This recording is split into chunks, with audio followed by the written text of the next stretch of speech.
I want to share a personal journey with you this evening through the lens of parenting, because that's my story. But what I want you to keep in mind is that it's really just a story about relationships, and ultimately about the relationship that you have with yourself. When my first daughter was turning 2, I was struggling as a parent. Like any toddler, she had learned the word no, and she had developed opinions about everything, and she was trying on new behaviors like hitting and throwing and just having a lot of really big feelings. And the truth was that I had no idea how to support her. And so I did what I normally do when I'm confused, and I started doing research. And I ended up at the library, checking out books with titles like How to Get Your Child to Behave. And I liked these titles because they attracted me. I thought they were going to give me something that I could do to make her behave. And so I started trying out the strategies. Timeout, sticker charts, ignoring her behavior that I didn't like. And honestly, they weren't working. And I felt this growing divide between us. And one night after a particularly hard day, where she had hit me like 3 times and then given herself her timeouts, I called my mom in tears, and I just was like, I'm at my wit's end. I don't know what to do. Like, I'm trying to be consistent. I'm reading these books. I'm following what they say. Nothing seems to be working. And after listening and giving me some empathy, my mom asked me to think about how drastically our lives had changed recently. A few weeks before that, I had delivered twins and brought them home. And whereas before that, it was Kylie and I kind of exploring the world all the time together, and I was with her, guiding her, now I was sitting on the couch for at least 50% of the day, breastfeeding twins and coaching her from the sidelines. Like, hey, stop, don't do that, and come back, don't pull it down, and a lot of don'ts and stop. And my mom said, I want you to think about what your focus is. And right now you're focusing with her on what you don't want. Think about shifting your focus to what you want, and then let her know. So instead of don't hit, go with her and say, let's touch the babies gently. And I started thinking about what the world looked like from her perspective. And you know the Peanuts cartoon, the adult character voices, how they used to just be like, wah, wah, wah, wah, wah, wah? And I imagined that I sounded like, wah, wah, hit, wah, wah, bite, wah, wah, spit. And all she's hearing is like, hit, bite, spit. That really gets mom's attention. And so this got me thinking about trying to learn how to communicate with her more effectively. And this time I got a different set of books. And I joined a local nursery school that was in line with this shifting philosophy. And I started to learn about a different style of parenting. A style of parenting where you were in a mutually respectful relationship with your child, with shared decision making, and where you moved away from trying to use these tools of control to get immediate behavioral compliance, and you moved towards being with them, and listening, and offering empathy. And I thought, well, that really makes sense to me for the healthy emotional development of a child, that instead of punishing them, you would try to be with them in their feelings and to guide them. I said, I'm going home, I'm putting this into action. So I go home and I start to do this, and it goes really well until I get upset. And that's usually around one of 2 things. Either they do something that I don't think they should have done, like hurt each other, or I need them to do something and they're not interested, like get into the car seat. And in these times, shared decision-making flies out the window. I'm using threats and bribes and manipulation and anything I can to get them to do what I want. And I realize at this time, I have a head full of theory and absolutely no skills.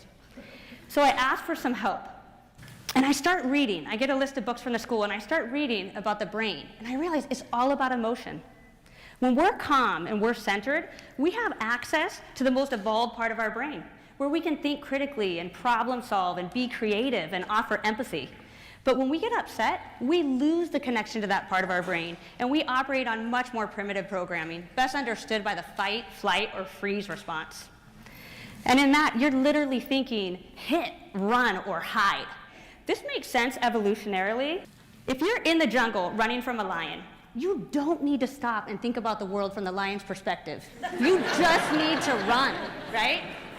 But when you're standing and you're staring at your 3-year-old and she's like, oh, I'm never brushing my teeth, and you're thinking, oh, this is on. It's not that useful. So I started taking some classes that were based on helping parents figure out better ways to keep themselves regulated and to stay present with kids. And they talked about using the tools of nonviolent communication in parenting. And nonviolent communication is a theory of communication developed by the psychologist Marshall Rosenberg, understanding that all behavior is an attempt to meet a need. And that while we all have the capacity to be compassionate, that we sometimes resort to harmful strategies when we don't see a better way to get our needs met. And as I'm studying this and I'm learning about it, I come across the term unconditional positive regard. And this is a term made popular by the psychologist Carl Rogers. And he defined it as accepting and supporting a person regardless of what they have said or done. Accepting or supporting a person regardless of what they have done. And I think that's it. That's what I want to give my kids. I want to stay in a space where no matter what they do, I can accept and support them. And I realize this is what they're doing at the nursery school that I'm watching. When there's a conflict between two kids, even when one child's been hurt, they walk up, they create safety, and then they listen to the kids, and they talk, and they problem solve with them about a way to figure out what to do. And there's no punishment, and no one's a bad kid, and there's no judgment, and they hold this space. And I think, you know what, this is it. This is what I'm going to do. I write it in big letters, and I put it on our refrigerator. And I let my husband know, here's where we're at. Unconditional positive regard, okay? We're going to wake up every day, and this is where we're going. This is what we're going to give the kids, okay? So I'm learning, and I'm gathering tools, and I'm able to stay in this space more often. But what I realize is that I can't do it all the time. And when I digress, and I use a strategy like threatening or shaming, I am really critical of myself. And I find myself thinking things like, you know what? I should just go back to work full time. I should go back to the hospital, and I should hire a nice nanny who can come and be with the kids and just be kind. And it's important to know that I left a career that I loved because I wanted more to be at home with my kids. But when I found myself wanting to put this parenting philosophy into action and not being able to do it, these were the thoughts that I would have in my head. Then I had the fortune of going to a conference where I had the chance to hear Carol Dweck speak. She's a Stanford psychologist that developed the theory of mindset. And she developed the theory to describe how people view their most basic attributes. And she describes a fixed versus a growth mindset. And in a fixed mindset, people view their most basic abilities, like their intelligence and their talents, as fixed traits. You either have them or you don't, and you constantly need to prove that you have it if you want it. And people with a growth mindset, they believe that they can cultivate their most basic abilities, like their intelligence and talent.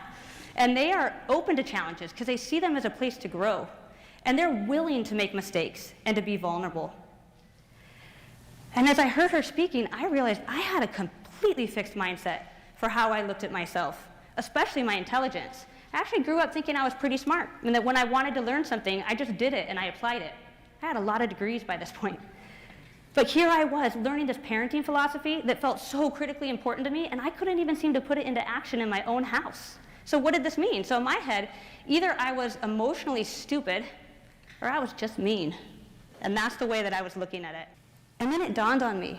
I was waking up every day wanting to give my kids unconditional positive regard, and I didn't begin to have it for myself. My positive regard was completely conditional. It had a checklist, and it was based upon my performance. When I parented in the way that I thought was great, I was really pretty happy with myself and quite supportive. But when I digressed and I used a strategy that I wasn't proud of, I was super critical and I got derailed. And I realized that when I was busy criticizing myself, I wasn't able to stay present and unconditional with the kids. When I was busy criticizing myself, I'd think, you know what? This whole empathy-led parenting thing, it's crap.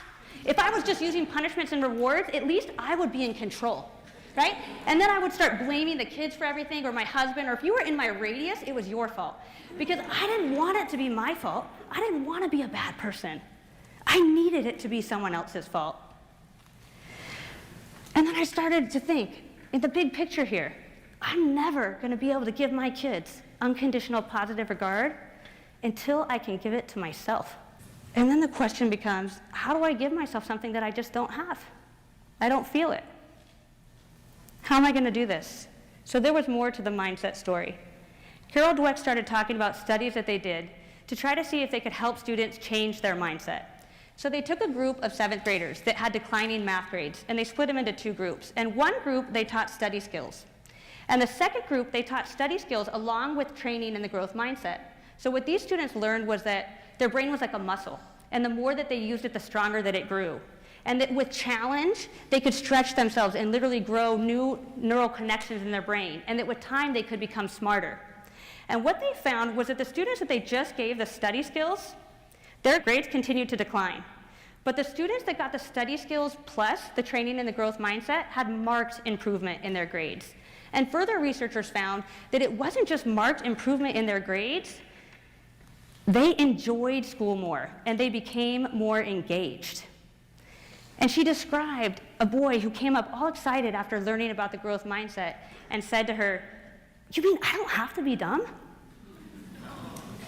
And I heard her say this, and I thought, if these students can learn to see themselves differently, their most basic abilities, their intelligence, then I can apply this and learn to see myself differently. I can apply this to my parenting struggle. And so I started to appreciate the enormity of the task of trying to rewire my brain's response to big feelings and fear and conflict. And I started a process of daily non-judgmental reflection. And what I would do, and this started after the fact, because in the moment of conflict, I had no skills to do it. So what I started doing was in the morning, I would set aside a little time before the day started, and I would get up and I would write. And I would think about every judgmental thought I had about myself from the day before, and I would write it down. So for example, I'm a bad parent because I resorted to using threats again. And then I would ask myself, could I look at this non-judgmentally and describe what happened, and then think about what I was feeling and needing? So I'd take that statement and I would change it to, okay, when we're running late and I'm stressed and overwhelmed, I tend to resort to threats. And even though that meets my need for immediate compliance with the kids in the moment, sometimes, it doesn't actually meet my longer-term goals of being in this relationship with mutual respect and shared decision-making. So how could I support myself better? And the next column, I would write about what I would do the next time I was in the situation that would support me or the girls better. And I would go to the next thought. I'm selfish because of this. And then I would say, what actually happened? I was tired and at my wit's end and had no more to give, okay? And I started reframing everything. And as I did this process, and I would go through for that day until there were no judgmental thoughts left. And as I started doing this and I started reframing these thoughts for myself, I started to realize that I could actually do it in the moment. And I had an experience one day with my daughter who was really upset with me. And she had been crying and screaming for some time, and I was just trying to stay present and be with her. And she looked at me and she said, "I'm going to call the police, and they're going to come and take you away." And I said, "You think they're going to take me away?" And she said, eyes all big, "Are you saying the police would take me?" And I said, "You're the one who's screaming." And she was crushed. She was crushed, and she was terrified. And in that moment, I knew it was not what I wanted to be doing. And I tried to start backpedaling. Like, they're not really going to take you. I'm just frustrated. And she looked at me and she said, "Mom, you just told me that the police would come and take me? What kind of a mom does that?" And I said, "She's right. What kind of a mom does that? A really crappy mom." And I started to go down that road of criticism and self-judgment. I was like, I'm not going to be able to come back from this one. This is so crappy. And as I started to go there, I realized I was losing my presence with her. And I was going to start blaming her for how loud she'd been and how long she'd been crying. And then I said to myself, no, slow down, Michelle. You can see this differently. Like, what kind of a mom does that? A mom that's really stressed and decides she wants peace and ease over everything else. A mom that's scared. I realized that when she said police, I thought, you know what? She's been screaming for so long, so loud, it sounds like I'm torturing her. What if one of the neighbors actually calls the police? And in that moment, I was afraid. And as I started to step back and try to understand what was happening for both of us, I said, I don't have to go down that road. I can actually choose another road. I'm going to stay present for both of us. And I sat down with her, and I apologized, and I told her I knew it must have been really scary to hear me say that. But I stayed with her, and I listened, and I didn't abandon myself. And after that, I started to see a fork in the road in all of my challenging situations. As soon as I started to see that I was going to go to a place of judgment and criticism, like, oh, I can't believe I've done this, I would start losing my center, and I would think, Michelle, slow down. You don't have to go there. You can see this a different way. I can choose to offer myself acceptance and support no matter what I've done. And even if I've done something that's really hurtful, I can stop. And I can repair, and I can actually say sorry, and I can come back to center. You see, before I started this process of non-judgmental reflection, I was really struggling to believe that our natural state is one of compassion, because I didn't believe it to be true for myself. But after I started this process and I started the reframing, I started to see that, you know what? When I'm uncomfortable and I'm in fear, I tend to have a really hard time accessing that more evolved part of my brain. I have a hard time problem solving and being empathetic. But it's not because I'm a mean or a bad person, which is the underlying limiting belief that I'd been running from my whole life. It was because I was a human being. And as human beings, when we're scared, we go into fight, flight, or freeze. But as we develop awareness that we're often going there over imagined threats and that it's not a real danger, we can learn how to come back to center and to stay regulated and to connect to that more evolved part of our brain. And I started to see that I didn't always have the skills to deal gracefully with a situation, but if I came back to a place of self-acceptance, I was much more likely to be able to stay present with the kids and problem solve and find some way to deal with it. This quote really sums up acceptance for me. Acceptance doesn't mean resignation. It means understanding that something is what it is and that there's got to be a way through it. And so I come back to my mom's sage advice. I needed to move away from thinking about all the things that I didn't want to do as a parent and then beating myself up when I did it and focus on what I wanted. And what I wanted was to give myself unconditional positive regard and in turn finally be able to give it to the people around me. And I realized, you know what, we don't need to learn how to do things perfectly. The crucial information is how to stand up again after we've fallen. And I decided I'm giving up on waiting until I'm this perfect Zen mom to finally accept myself. I'm going to accept myself right now in this moment exactly how messy it is. And in turn, I'm going to start to be able to give it to them. And with that, my entire life experience started shifting. As I realized that my thoughts about myself weren't truths and that I could actually choose different ones, I realized that my thoughts about everything could be shifted. And there no longer were bad days. There were challenging days. Some were definitely harder than others. And I knew in those days there was a lot for me to learn. But when I was able to learn to come back to a place of accepting myself and the kids in the moment, I realized that peace and ease were always mine there for the taking. The only thing that kept me from seeing it before was my thoughts that we should all somehow be different. I love this quote. Peace does not mean to be in a place where there's no noise, trouble, or hard work. Peace means to be in the midst of all those things and still be calm in your heart. And so I want to leave you with a few pieces of advice from this journey. 1, slow down, because the only moment you ever have is the moment you're in right now. 2, develop awareness. Find your own limiting beliefs, and instead of running away from them, delve into them and ask yourself if you can see it differently. Be gentle with yourself. Cultivate the belief that you can change. Remember the theory of mindset. Even our most basic abilities and traits are not set in stone. Decide what really matters to you, and instead of running away from what you're afraid of, start walking towards what you want.